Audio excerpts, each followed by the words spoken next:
Juan era un hombre como cualquier otro, o al menos eso le gustaba creer.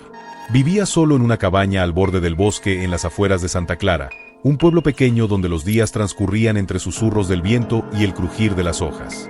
Era leñador, un oficio que requería fuerza, paciencia y, sobre todo, estar cómodo con el aislamiento. Juan siempre había encontrado consuelo en la soledad. Hasta aquella noche. Había comenzado como cualquier otro día.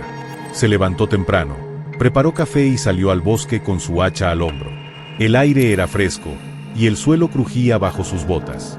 Las horas pasaron rápidamente mientras talaba árboles y apilaba madera. Pero algo era diferente aquel día.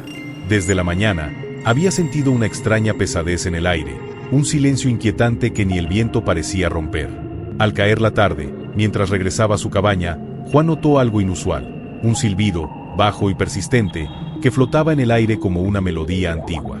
No era un sonido alegre, sino algo que parecía desgarrar el silencio con cada nota. Al principio, pensé que podría ser el viento, pero cuanto más escuchaba, más convencido estaba de que ese silbido no tenía origen natural. Provenía de algún lugar profundo en el bosque. Esa noche, mientras cenaba, el silbido volvió. Ahora era más claro, más cerca. Juan intentó ignorarlo, diciendo que solo era su imaginación. Pero a medida que la noche avanzaba, el sonido no cesaba. Era constante, un lamento bajo y prolongado que parecía resonar en las paredes de la cabaña. Intentó dormir, pero el silbido se infiltraba en sus sueños, arrastrándolo hacia visiones de figuras sombrías y paisajes envueltos en niebla. Despertó sudando frío, su corazón latiendo con fuerza. Fue entonces cuando decidió salir. Llevó consigo su linterna y su hacha, una mezcla de curiosidad y enojo empujándolo hacia la oscuridad.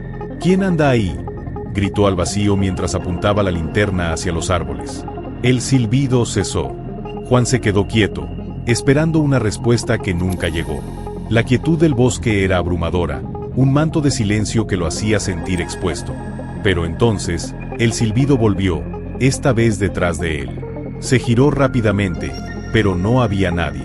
Solo los árboles, erguidos como guardianes inmutables.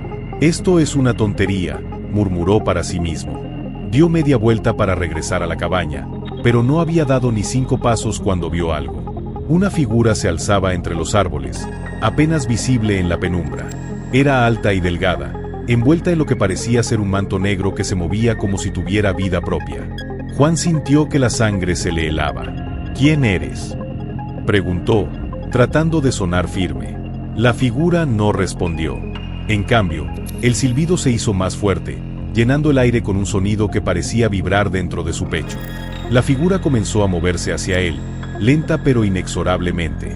Juan retrocedió, pero tropezó y cayó al suelo. Desde allí, pudo ver mejor el rostro de la figura, o mejor dicho, la ausencia de uno. ¿Dónde debería haber estado un rostro humano? Solo había una oscuridad infinita, un vacío que lo absorbía todo. Juan, dijo una voz que no venía de la figura, sino de todas partes a la vez. Era baja y grave, como el rugido de una tormenta lejana. «Es hora». «¿Hora de qué?», balbuceó Juan, su voz temblando. No, él no hizo nada. Yo no. La figura levantó una mano delgada y huesuda, y el silbido cesó. Todo el bosque parecía contener la respiración. Nadie escapada del tiempo. Juan, has vivido en la sombra de la muerte por demasiado tiempo. No entiendo, dijo, arrastrándose hacia atrás. Yo no te llamé. La figura inclinaba la cabeza, como si lo estuviera estudiando. No es necesario llamar a la muerte. Ella siempre sabe dónde estás. Antes de que Juan pudiera decir algo más, la figura extendía su mano hacia él. La oscuridad que emanaba comenzó a envolverlo, fría y densa, como el agua de un lago helado. Juan sintió que el aire se escapaba de sus pulmones. La última chispa de vida que tenía se estaba apagando. Pero entonces, algo dentro de él se reveló. Recordó las historias de su abuela, sobre cómo la muerte podía ser engañada si uno tenía suficiente valor. Con un último grito de desesperación, levantó su hacha y la arrojó hacia la figura. El arma atravesó la oscuridad, y durante un breve momento, el silbido cesó. La figura retrocedió, y el aire volvió a llenarse de sonidos. El crujir de las hojas, el susurro del viento.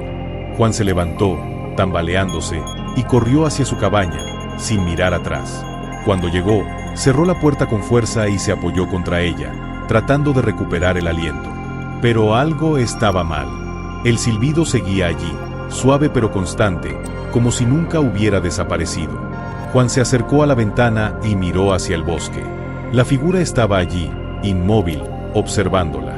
«No puedes escapar, Juan», dijo la voz, resonando en su mente. «No esta noche». Juan apagó todas las luces y se sentó en la oscuridad, con el hacha en la mano, esperando. La figura no se movió, pero el silbido persistió, un recordatorio constante de que su tiempo se agotaba. Y así pasaron las horas, mientras la muerte, paciente y silenciosa, aguardaba en el umbral.